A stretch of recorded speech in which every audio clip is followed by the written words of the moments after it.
on part dans l'Aisne. Où Bruno aime transmettre son savoir-faire. Il est tailleur de pierre et restaure le château de Berzy-le-Sec. Pour l'aider, il a fait appel à des artisans venus du monde entier qu'il forme aux techniques médiévales. Ils profitent tous de ce beau soleil automnal pour avancer le chantier. Bertille Dutoit leur a donné un petit coup de main.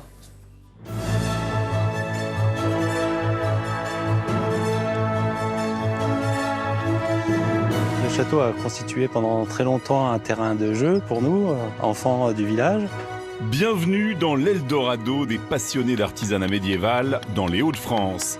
Depuis 25 ans, un groupe d'artisans au savoir-faire unique transmettent leurs techniques ancestrales à des bénévoles du monde entier.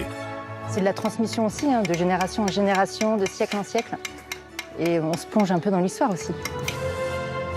Venant d'Israël, du Mexique, en passant par l'Asie, ils ont un but ultime, remettre sur pied un monument du XIIe siècle, le château de Berzy-le-Sec dans l'Aisne. L'essentiel, c'est le partage des connaissances et la transmission, pour pouvoir faire perdurer les métiers, sinon les métiers meurent. Nous avons rendez-vous avec des artisans d'un autre temps. Je pense que ça se voit, je suis le plus heureux du monde.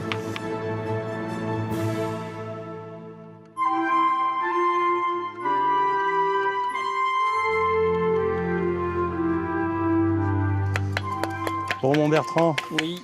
t'en es où dans la taille du bloc? La taille préparatoire se termine. Donc là, j'ai mon fondant, j'ai mon plan qui est terminé. Là, je termine le retour. Ouais. Et puis après, on attaque les moulures. Et cette histoire commence par un rêve, celui d'un enfant du village, Bruno. C'est forcément un projet qui me tient à cœur, puisque c'est à la fois des souvenirs d'enfance, puis aussi quelque part mes racines. Cet amoureux de Berzy-le-Sec s'est lancé un défi fou il y a maintenant plus de 25 ans, celui de remettre sur pied cet édifice du XIIe siècle, situé à 6 km au sud de Soissons. Il y a une passion profonde pour le patrimoine médiéval et les techniques de conservation. C'est-à-dire vraiment comprendre comment tous ces monuments ont été bâtis et en s'appropriant les techniques, ça nous permet de répondre d'une manière un peu plus fine aux besoins de sa restauration. Des méthodes essentielles afin de faire revivre ce château, grand blessé de guerre, habité jusqu'en 1918, il s'effondre la même année à la suite des bombardements. Il ne restera que des ruines, classées aux monuments historiques en 1926. Bruno se positionne dès 1998 comme gardien de ce patrimoine médiéval abîmé par la guerre, mais aussi par le temps. Il n'avait alors que 24 ans. Les murs sont exposés aux intempéries, il n'y a plus de protection. Et comme beaucoup de murs sont maçonnés avec des mortiers de terre, les eaux pluviales s'infiltrent dans l'épaisseur du mur, lavent les mortiers et favorisent en même temps le développement de la végétation. Ce qui va créer des désordres et favoriser la dégradation de la structure. Le projet à terme, c'est de stabiliser les dégradations, les désordres, et pouvoir au moins le conserver dans cet état. En 2001, il crée l'ASPAM, l'association de sauvegarde du patrimoine de l'Aisne méridionale. L'objectif, organiser des stages autour d'une vingtaine de métiers. Ça passe de la taille de pierre, en passant par la forge, le vitrail, la menuiserie, les terres cuites architecturales, etc., etc. Aux commandes d'un de ces ateliers, voici Bertrand. Son métier, tailleur de pierre. Il est arrivé au château il y a quelques mois. Et moi, ça fait 15 ans que je suis tailleur de pierre. J'ai fait quasiment que du patrimoine, cathédrale de Reims, abbaye de Royaumont. Donc on est sur un calcaire tendre, sachant que dans le monument historique, en fait, vous pouvez pas dire tiens, je vais rebâtir tel site avec une pierre qui vient de 800 km. C'est qu'en général, on essaie de retrouver la pierre d'origine. Donc ici, au château de Berzy, c'est pas compliqué. On a une carrière qui a 10-15 km et on sait à très peu de choses près la même pierre. Que ça soit sur cette pierre... Bertrand se veut comme l'héritier des artisans médiévaux et son savoir-faire, il veut le partager. Il y a le côté de laisser une trace dans l'histoire et en même temps de redécouvrir l'histoire. C'est aussi un échange humain, c'est qu'on rencontre des jeunes, des moins jeunes, de tout profil, de tout milieu différents, qui certains viennent juste y passer leurs vacances, d'autres viennent découvrir un métier, envisagent une réorientation par exemple, ce qui a été mon cas à l'époque.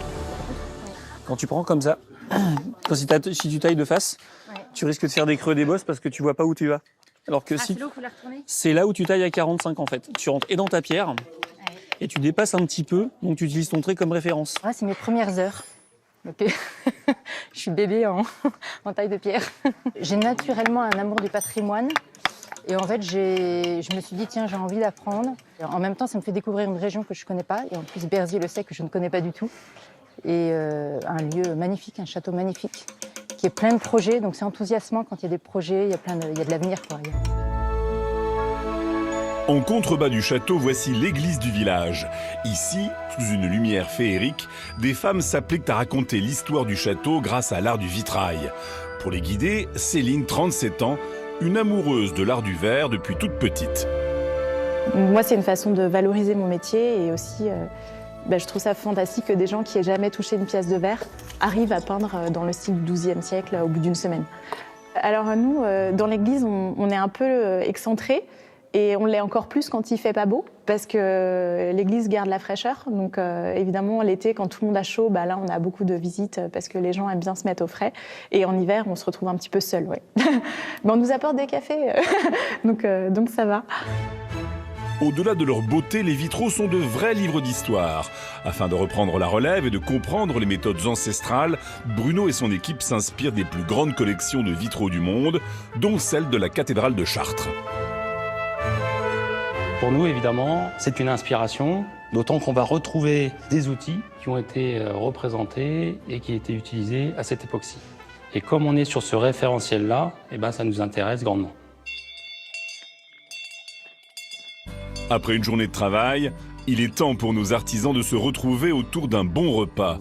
Un moment de partage, de convivialité et d'échange autour de leur même passion, la conservation du patrimoine de nos régions. C'est pour ça qu'on essaie d'assurer une transmission à la fois des savoirs auprès des jeunes, qui seront les encadrants de demain, et puis l'accueil aussi des scolaires, qui seront eux peut-être les bénévoles des actions futures. Des générations futures qui, on l'espère, mettront elles aussi leur pierre à l'édifice pour faire revivre le château de Berzy-le-Sec et feront définitivement du rêve de Bruno une réalité.